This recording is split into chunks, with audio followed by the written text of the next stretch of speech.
ఒక్కొక్కరిది ఒక్కో విషాద గాథ. ఎవరిని కదిపినా ఆక్రోశం, ఆవేదన కనిపిస్తున్నాయి. తమను పట్టించుకున్న వారు లేరు అన్న మాటే వినిపిస్తోంది. 3-4 రోజులుగా తిండి నీళ్లు లేని వారి ఆవేదనకు అర్థం ఉంది. కానీ మళ్ళీ జీవితం మొదటి నుంచి మొదలు పెట్టడమే అసలైన పరీక్ష. వరదల్లో నిండా మునిగిన బెజవాడ, ఖమ్మం వాసుల దీనస్థితి అంతా ఇంతా కాదు. ఎటెల్లాలో తెలియదు, ఎక్కడ తలదాచుకోవాలో తెలియదు. వారందరి జీవితం ఇప్పుడు జంక్షన్లో మునిగే ఉంది.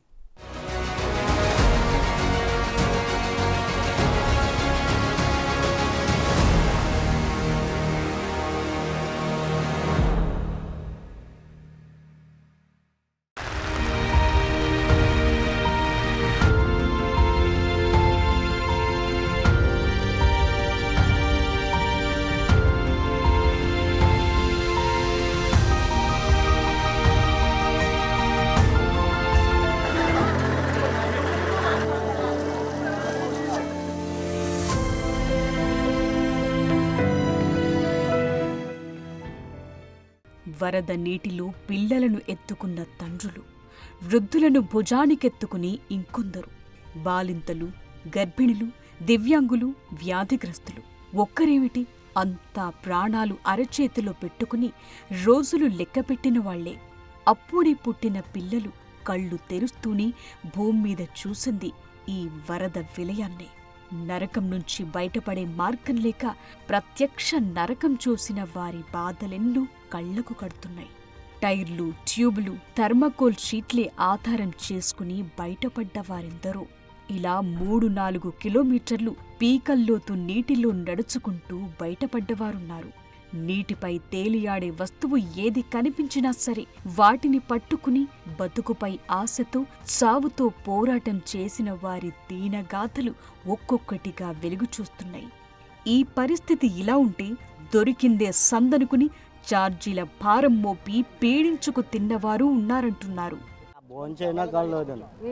ఇప్పుడు ఒక 50 బోట్లు ఉంటుంది, ఆ చేయడం 30 బోట్లు, ఈ చేయడం 20 బోట్లు, మొత్తం ఇంచుమించు లేదంటే నిన్న ఖాళీగా ఒక 600 జనం తీసుకొచ్చండి.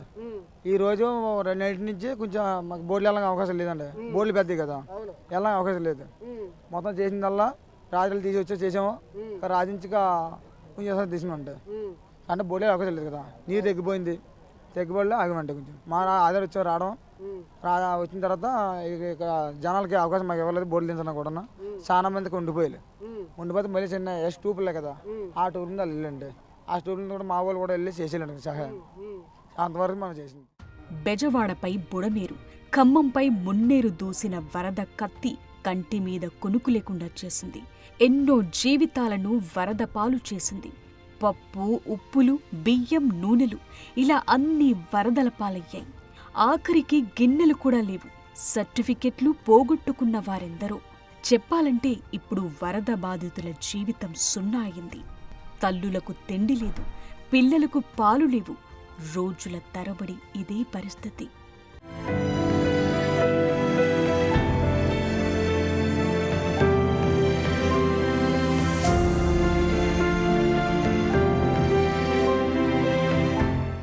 కాయ కష్టం చేసుకుంటూ ఒక్కో మెట్టు ఎదుగుతున్నామన్న ఆనందం వారికి నిలవలేకపోయింది. ఇన్నాళ్లు ఉపాధి ఇచ్చిన వాహనాలు కొట్టుకుపోయాయి, నిండా మునిగాయి. వాటిని షెడ్లకు తరలించినా బాగవుతాయన్న ఆశ లేదు. స్క్రాప్ కింద వదులుకోవాల్సిందేనన్న దుఃఖం కట్టలు తెంచుకునేలా చేస్తోంది. గుండెల్ని పిండేసే కన్నీటి కథలెన్నో తెరపైకి ఒక్కొక్కటిగా వస్తున్నాయి. బెజవాడకు బతకటానికొస్తే ఆశ్రయమిచ్చింది కాల్వ ఒడ్లు, కొండ ప్రాంతాలే. తరచూ జరిగే అగ్ని ప్రమాదాలు, ఇతరత్ర కారణాలతో పేదలకు నాటి ప్రభుత్వం ఇండ్లిస్తే 1984లో ఏర్పడింది అజిత్ సింగ్ నగర్. రెక్కాడితే కాని డొక్కాడని స్థాయి నుంచి కొద్దో గొప్పో సంపాదించుకుని జీవితంలో ఇప్పుడిప్పుడే స్థిరపడుతోన్న వారి జీవితాలను, వారి ఆశలను, వారి భవిష్యత్తును బుడమేరు జలఖడ్గం రాత్రికి రాత్రే మింగేసింది. ఇది నిజంగా మాటల కందని విషాదం. 3 రోజుల నుంచి ఇలాగే ఉన్నాం. ముసలోళ్ళమే, పాలు లేవు, ఒక కూడు లేదు. ఏటి లేదు నాయన, మాకేది లేదు చూడడానికి. తెచ్చారు బాబు. ఎవరు వెళ్ళదు, అక్కడే ఉంటున్నాం చిన్నపిల్లలతో ఉంటున్నాం. వస్తున్నారు కానీ పాపం వాళ్ళు బాగా ప్రెగ్నెంట్ లేడీస్ అలాంటి వాళ్ళని తీసుకొని వెళ్ళిపోతున్నారు. ఒక హెచ్చరిక కానీ ఏది కూడా ఎలా అలర్ట్ అవ్వండి అని కానీ ఎవరి కాళ్ళే మేము అనుకున్నాం. కానీ ఎంత మాకు ఎప్పుడైనా సరే ఇంత ఫోటింగ్ ఎప్పుడు రాలా. మెట్లు వరకు వస్తాయి అనుకో. ఇదే మా సింగనగర్కి ఫస్ట్ టైం రావటం. మేము పుట్టిన కాడి నుంచి ఇప్పటి వరకు నాకు 27 సంవత్సరాలు, 27 సంవత్సరాల్లో ఇదే మొదటిసారి రావటం ఇంత ఫోటింగ్. షాప్లో మొత్తం చూస్తున్నారుగా మీరు, చూడండి సామాన్ మొత్తం ఏమీ లేవు, అడిగేస్తున్నాం. అది మా వాడు కూడా కొంచెం అటు డీజే సామాన్లు అవి తీశారు, అవి కూడా మొత్తం పోయినాయి. ఒక్క బెజవాడ నగరంలో నుంచి బందరు కాల్వ, రైవస్ కాల్వ, ఏలూరు కాల్వలు వెళతాయి. వీటిలో 4వది నగరానికి ఉత్తరం వైపున తూర్పు నుంచి పడమరకు ప్రవహించే బుడమేరు. ఇది పశ్చిమ కృష్ణా జిల్లా, ఆపైన ఖమ్మం జిల్లాలో కురిసే వర్షం కారణంగా అరుదుగా ప్రవహిస్తూ చివరకు ఇది కొల్లేరులో కలుస్తుంది. కాని ఇప్పుడు మహోగ్ర రూపం ధరించి బెజవాడని అతలకుతలం చేసే స్థాయికి చేరుకుంది. చేయాల్సిన నష్టమంతా చేసేసి ఇప్పుడు శాంతించిన బుడమేరును మళ్లీ నమ్మే పరిస్థితి ఉందా?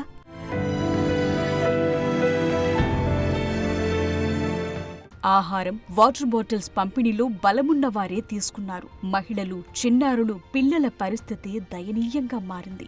ఓవైపు ఆకలి కేకలు పెరుగుతుంటే ఇంకోవైపు సరిగా పంపిణీ జరక్క వృధా అయినవి ఉన్నాయి. ఇన్ని రోజుల తరువాత బాధితులకు ఇప్పుడిప్పుడే కాస్తంత ఆహారం, నీరు అందుతున్నాయి. సింగ్నగర్, కండ్రిక, పాయకాపురం, నున్న, వాంబే కాలనీల జనమంతా కట్టుబట్టలతో బయటకెళ్లిపోయారు. అక్కడ ఎవరిని కదిపినా దుఃఖమే పొంగుకొస్తోంది. కన్నీళ్లు సుడులు తిరుగుతున్నాయి.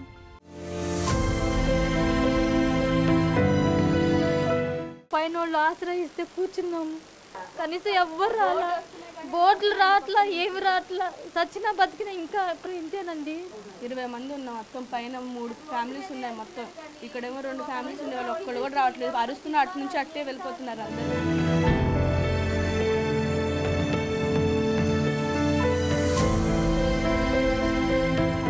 ఇక వరదల్లో చిక్కుకుని చనిపోయిన వారు, కొట్టుకొచ్చిన మృతదేహాల పరిస్థితి కూడా వర్ణనాతీతంగా మారింది. విజయవాడ ప్రభుత్వాసుపత్రి మార్చురి వద్ద మృతుల కుటుంబీకులు పడిగాపులు కాస్తున్నారు. వరదలతో చనిపోయిన వారి మృతదేహాలు మార్చురికి తరలించారు. మొత్తం మరణాల సంఖ్య 30 దాటిపోయింది. ముంపు తగ్గాక ఇంకా ఎంతమంది వరదలకు బలయ్యారో తెలియనుంది. ఈ సంఖ్య మరింత పెరుగుతుందంటున్నారు.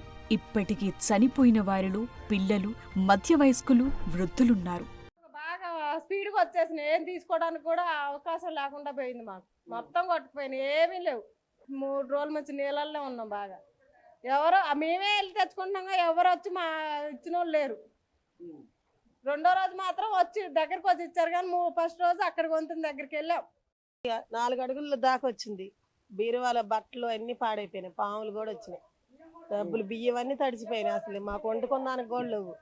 ఇప్పుడు మరి ఎవరు పట్టించుకోవట్లేదు. మరి మా పరిస్థితి ఏందో మాకేం అర్థం కావట్లేదు. ఇంకోవైపు విజయవాడ ముంపులోనే వేలాది వాహనాలుండిపోయాయి. బుడమేరు చుట్టుపక్కల ఉన్న కాలనీల్లో ఇప్పటికీ పూర్తిగా ముంపు వీడలేదు. ముంపు నుంచి ఇప్పుడిప్పుడే వాహనాలు బయటపడుతున్నాయి. 4-5 రోజులుగా నీటిలోనే బైక్లు, కార్లు, ఆటోలున్నాయి. ఒక్కొక్కటిగా బయటకు తీసి షెడ్లకు తరలిస్తున్నారు. పాలు బయట 150 రూపాయలు అంట, 10 రూపాయలు 15 రూపాయలు పాలు బయట 150 రూపాయలు అంట. పాలు బయట కోసం వచ్చాము మేము. వాటర్ దొరకట్లా, వాటర్ బాటిల్ 100 రూపాయలు అమ్ముతున్నారు. ఒక షిప్ ఎక్కించుకోండి, ఒకరు ఎక్కించుకుంటా, షిప్ ఎక్కించుకుంటా, షిప్ లో ఎక్కించుకోమంటే ఆ గాలి షిప్ లో ఎక్కించుకోమంటే 50 రూపాయలు అడుగుతున్నారు. బుడమేరు చుట్టుపక్కల ఉన్న కార్ల కంపెనీలు, షెడ్లన్నీ నీటిపాలయ్యాయి. జల ఖడ్గానికి ఇప్పుడు బుడమేరు చుట్టుపక్కల కాలనీల స్వరూపమే మారిపోయింది. ఇప్పుడు వారిలో ఎవ్వర్ని కదిలించినా కన్నీళ్లే వస్తున్నాయి. వరద బాధితులకు ఇందిరాగాంధీ స్టేడియం ఆశ్రయమిస్తోంది. ఎవరికి తోచిన సహాయాన్ని వారందిస్తున్నారు. మేమున్నామనే భరోసా కల్పిస్తున్నారు. ఆ ఆశ వరద బాధితులకు స్వాంతన కలిగిస్తోంది. ప్రాణాలపై ఆశలను సజీవంగా ఉంచుతోంది. మళ్లీ జీవితాన్ని మొదలుపెట్టగలమన్న ధైర్యమిస్తోంది.